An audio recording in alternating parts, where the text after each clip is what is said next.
ભારતથી કેનેડા જતા વિદ્યાર્થીઓમાં કાપ પછી આ બીજી મોટી જાહેરાત કરી છે જે ભારતના હિતમાં બિલકુલ નથી. નમસ્કાર મિત્રો, રિયલ વોઇસ ઓફ ઇન્ડિયામાં આપનું સ્વાગત છે. મારું નામ છે નેહલ મોદી. મિત્રો, કેનેડાએ હાલના કેસોના બેકલોગનો ઝડપથી નિકાલ આવે તેના પર ભાર મૂક્યો છે. ત્યારે હવે તેણે માતા પિતા અને દાદા દાદીની પરમનન્ટ રેસિડેન્સીની સ્પોન્સરશિપ માટેની નવી અરજીઓ અટકાવી દીધી છે. કહી શકાય કે ટેમ્પરરી તેને બંધ કરવામાં આવી છે. ઇમિગ્રેશન મિનિસ્ટર માર્ક મિલરે આ નિર્દેશ જાહેર કર્યો છે. કેનેડા ગેઝેટમાં પ્રકાશિત થયેલા નિર્દેશ અનુસાર ફેમિલી રીયુનિયન માટે કેનેડા સરકાર પ્રતિબદ્ધ છે તેવો દાવો કરવામાં આવે છે, પરંતુ ગયા વર્ષે સબમિટ કરવામાં આવેલી અરજીઓની પ્રક્રિયાને તેઓ પ્રાથમિકતા આપે છે તેવું સામે આવ્યું છે. મિલરે વધુમાં નોંધ્યું છે કે આ નિર્ણય સરકારના વ્યાપક ઇમિગ્રેશન લક્ષ્ય સાથે મેળ ખાય છે. તેમના જણાવ્યા અનુસાર ઇમિગ્રેશન કામગીરીને ફરી એકવાર વ્યવસ્થિત કરવા માટે અન્ય ઇમિગ્રેશન સ્ટ્રીમ્સમાં નવી સ્પોન્સરશિપને અટકાવવામાં આવી છે. સરકાર આ વર્ષે ફેમિલી રીયુનિયન પ્રોગ્રામથી સબમિટ કરવામાં આવેલી 15,000 જેટલી અરજીઓનો જ સ્વીકાર કરશે.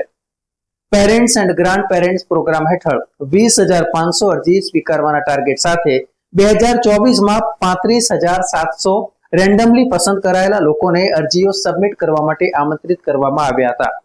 મિલરે રજૂ કરેલા ઇમિગ્રેશન પર સંસદમાં 2024ના એન્યુઅલ રિપોર્ટ અનુસાર 2023ના અંત સુધીમાં 40,000 થી વધુ માતા પિતા તેમજ દાદા દાદીની પરમેનન્ટ રેસિડેન્સી આપવામાં આવી હતી.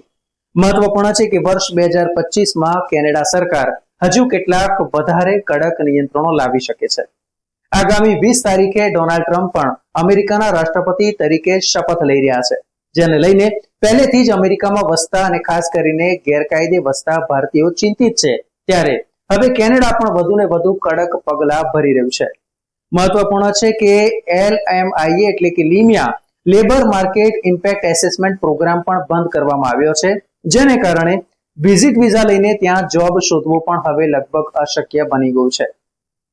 ભારતથી કેનેડા ભણવા જતા વિદ્યાર્થીઓની સંખ્યામાં સ્ટુડન્ટ વિઝા પરના કડક નિયંત્રણોને કારણે લગભગ 40%થી વધુની સંખ્યામાં વિદ્યાર્થીઓનો ઘટાડો થયો છે, જેનો ફટકો પણ ત્યાંની કોલેજો અને યુનિવર્સિટીઓને પડી રહ્યો છે. તો બીજી બાજુ અનેક કોલેજોને વિદ્યાર્થી નહીં મળવાને કારણે તાળા વાગ્યા છે. ત્યારે વર્ષ 2025માં PR એટલે કે પરમનન્ટ રેસિડેન્સ વિઝાનો લક્ષ્ય જે 5 લાખનો હતો તે ઘટાડીને 3,95,000નો કરવામાં આવી રહ્યો છે. કેનેડા સરકારનું કહેવું છે કે શોર્ટ ટર્મ માટે આવતા લોકોની સંખ્યામાં ધરખમ વધારો થતા અહીં ઘર ખર્ચ, રૂમ ભાડા, ગ્રોસરીનો ખર્ચ ખૂબ જ વધી ગયો છે, જેને કાબૂમાં લેવા માટે આ પગલા ભરવામાં આવી રહ્યા છે. તો તેવી જ રીતે વર્ષ 2026માં પીઆરની સંખ્યામાં ઘટાડો કરવાનું સરકારનું આયોજન છે. નવા કેટલાક મોટા ફેરફારને લઈને જો વાત કરીએ તો કેનેડા માસ્ટર ડિગ્રી માટે જતા વિદ્યાર્થી અને તેના જે સ્પાઉસ હોય તેને ત્યારે જ બોલાવી શકે છે કે જ્યારે તેણે 16 મહિના કે તેનાથી વધારે સમયનો કોઈ કોર્સ પસંદ કર્યો હોય. તેવી જ રીતે જો કોઈ વિદેશી કર્મચારી કેનેડામાં કામ કરવા માંગતો હોય અને તેના સ્પાઉસને બોલાવવા માંગતો હોય તો તે ત્યારે જ બોલાવી શકે જ્યારે તેની પાસે હાઈ સ્કિલ્ડની કેટેગરીમાં તે આવતો હોય. મિત્રો, આવા જ માહિતીસભર વિડીયો જોવા આપ અમારી YouTube ચેનલને સબસ્ક્રાઇબ કરી શકો છો. ન્યૂઝ, વ્યૂઝ અને એનાલિસિસ માટે આપ જોતા રહો રિયલ વોઇસ ઓફ ઇન્ડિયા. નમસ્કાર.